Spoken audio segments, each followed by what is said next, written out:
I mean, frankly, the only reason that there is a online safety act is because of Brexit, for two reasons. I'm going to push back on that, but I'll go on. It's just the EU DSA. In many respects, it's the EU DSA, but for the UK. These things were drafted in tandem. Yes. It's a constant. What I mean by that, in that sense, is if the UK was still part of the EU, there would probably just be the DSA. Yes. But because it's not, you need that censorship law, UK specific, and so it's the Online Harms Bill, Online Safety Act. It's that corollary. Can I just add color to that? Yeah. Sorry. It starts with a young 14-year-old girl who committed suicide. Her name was Molly Russell. And that, I think, was 2017. And then by 2022, a Conservative MP called David Amos was killed by an Islamist.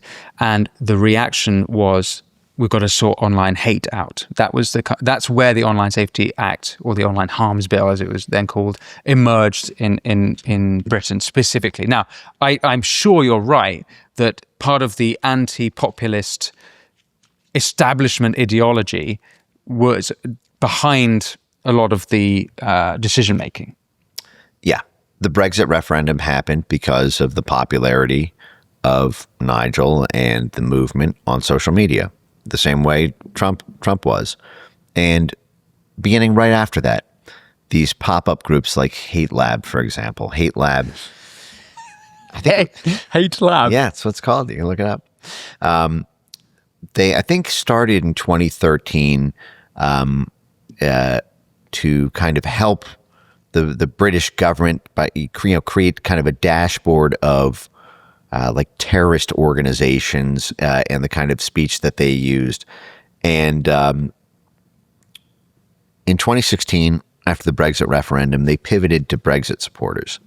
And they said, the Brexit movement is associated with hate.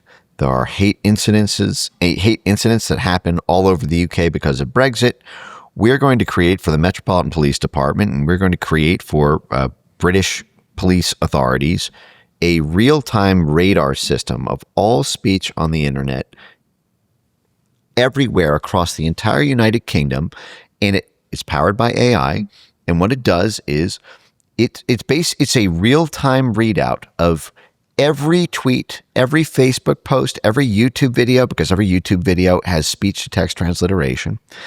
The AI reads the back end, like it reads the text equivalent, whether it's a video or a Facebook post or a tweet. It assesses a toxicity score.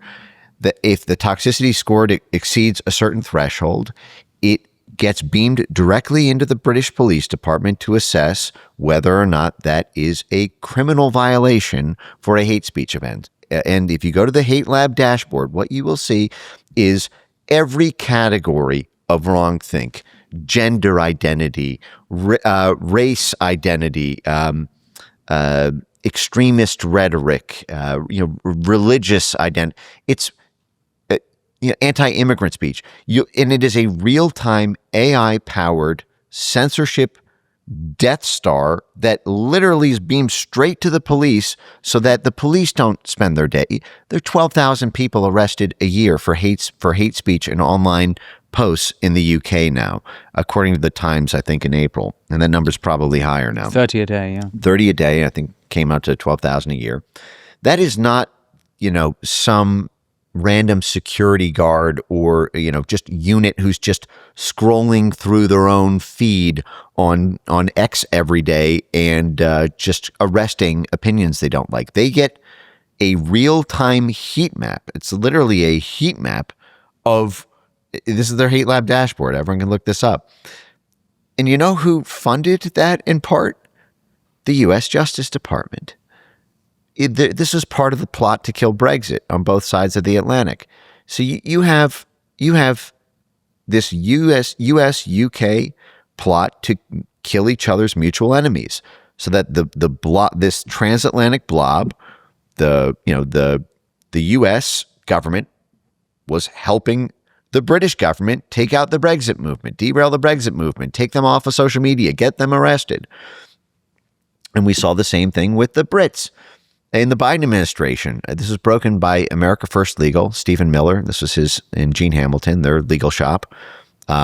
They filed suit and obtained documents from the White House of joint meetings with the UK Foreign Office and the UK Digital Ministry when they traveled to Washington and held this White House and interagency coordination summit on disinformation.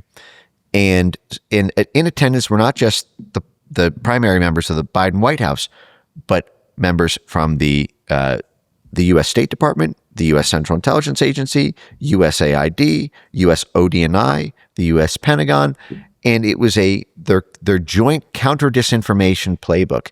And on one of the slides, everyone can look this up. Just go to the America First Legal X account and simply put in the word UK in the targeted search, and you'll see all these slides. It's also on my X feed. It's at Mike Ben Cyber, and you will see that actually in one of the pages of the slide deck, very early on, it's on page 3 or 4 of it, they have a section about what they're doing in the UK that will help reduce misinformation in the US. And the first thing on the bullet point list is the Online Safety Act. That law, even though it's targeted to the UK, is going to have these international ripple effects, and it will help solve the global problem about online misinformation. This is direct coordination. And the Biden administration did this with EU-wide. They did this with Brazil, actually on whitehouse.gov, the very first meeting that President Biden had with President Lula from Brazil. The whitehouse.gov press release says that they included conversations about digital resilience and combating online disinformation. It's the same. What year was that meeting at the White House? I believe it was either, I think it was 2022 or 2023. It has to be later. Yeah, it may have been Online 2020. Safety Act Would have been talked about from 22. Well, they talked about it as it was pending, I think. Right. So I think it was before it was enacted. Right. And sorry, the Hate Lab. Yes. Is this an independent organization or is it? I think it's affiliated with the University of Cardiff, I believe. Okay. But this is how they love laundering this stuff through the faux academics. This revolving door between government officials, intelligence agencies, and university fronts. So they say, well, this is curated and, created by academics in order to help advise law enforcement and policymakers about real-time threats from hate speech and misinformation on the internet, primarily stemming from the Brexit movement. And so I think I believe it's also funded by at least one UK government agency, and I think an EU body provides funding as well. I'd have to confirm that, but they have the funding currently they'll probably, most of the time when I mention these types of organizations, the websites go dark within 3 weeks. So if you're listening right now, go to Hate Lab's website, archive.org, archive.is, download the file locally, because this is very, very dirty stuff. And it received U.S. government funding. It definitely received British government funding. And I believe it also received EU government funding. And that's basically all of the players, while it's housed as who can disagree with the academics? Yeah. But that's how I believe it's structured. Just the full house for the. They're not the only ones, by the way, I should note, who are doing this, but they were one of the early players in it. Well, Center for Countering Disinformation would be online hate. Yeah, there's a million of these. I mean, look at what our Disinformation Governance Board chief, Nina Jankovic, did after she was terminated and the Disinformation Governance Board was dissolved in the U.S. That was probably the sea change moment in terms of public awareness of government censorship and contravention of the First Amendment.